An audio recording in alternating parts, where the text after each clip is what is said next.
L'Église catholique fait mémoire de saint Fabien et de saint Sébastien. Saint Fabien. À saint Sébastien, on relia à Rome, dès le IIIe siècle, saint Fabien. Il était un simple laïc, quand il fut élu pape en 236. Il le sera pendant 14 ans. En 250, il subit le martyre sous l'empereur Dèce. On doit au pape Fabien la répartition de la ville éternelle en 7 secteurs, confiés chacun à un diacre comme représentant du pape.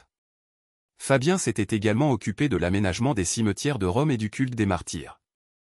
Fabien signifie en latin faber, artisan. Saint Sébastien. Une immense popularité a entouré jusqu'à nos jours le martyr de Saint Sébastien, chrétien originaire de Narbonne au IIIe siècle, ayant ensuite vécu à Milan et à Rome.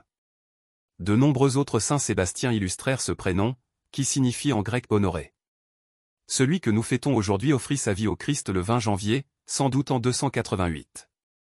Sa famille le destinait à la carrière militaire, Sébastien y réussit parfaitement, apprécié même par l'empereur Dioclétien, pour preuve, ce dernier le charge de traquer les chrétiens de Rome pour les mettre à mort. Sébastien va se laisser convertir par le témoignage de leur héroïsme. Dénoncé, il est condamné à mourir sous les flèches de ses compagnons d'armes. Saint Sébastien est donc le patron des archers.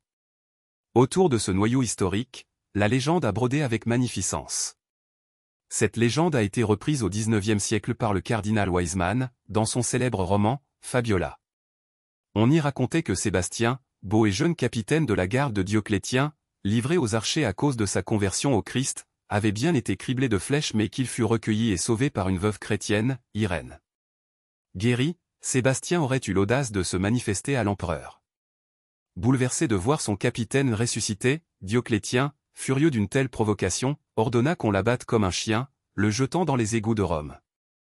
Une autre dame chrétienne ira recueillir le corps du martyr pour le faire inhumer dans la catacombe qui porte encore son nom, sur la voie Appia à Rome. Cette légende a inspiré une très riche iconographie, notamment à la Renaissance, sur le thème de l'Apollon chrétien. Des musiciens, tels Claude Debussy, ont souvent pris comme thème la passion de Saint Sébastien, ainsi que des poètes comme D'Annunzio et plus encore des peintres, citons par exemple Van Dyck, Mantegna, le Titien, Bellini, le Pérugin, Corot et Delacroix. Étymologie, du grec Sébasto, honoré, glorieux. Saint Fabien, Saint Sébastien, priez pour nous. Évangile. L'époux est avec eux. Alléluia. Alléluia. Elle est vivante, efficace, la parole de Dieu, elle juge des intentions et des pensées du cœur. Alléluia. Évangile de Jésus-Christ selon saint Marc. En ce temps-là, comme les disciples de Jean le Baptiste et les pharisiens jeûnaient, on vint demander à Jésus. Pourquoi? Alors que les disciples de Jean et les disciples des pharisiens jeûnent. Tes disciples ne jeûnent-ils pas? Jésus leur dit. Les invités de la noce pourraient-ils jeûner? Pendant que l'époux est avec eux. Tant qu'ils ont l'époux avec eux. Ils ne peuvent pas jeûner. Mais des jours viendront où l'époux leur sera enlevé. Alors, ce jour-là, ils jeûneront. Personne ne raccommode un vieux vêtement avec une pièce d'étoffe neuve.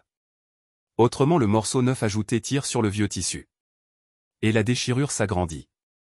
Ou encore, personne ne met du vin nouveau dans de vieilles outres. Car alors, le vin fera éclater les outres. Et l'on perd à la fois le vin et les outres.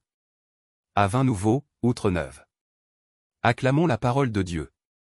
Louange à toi Seigneur Jésus.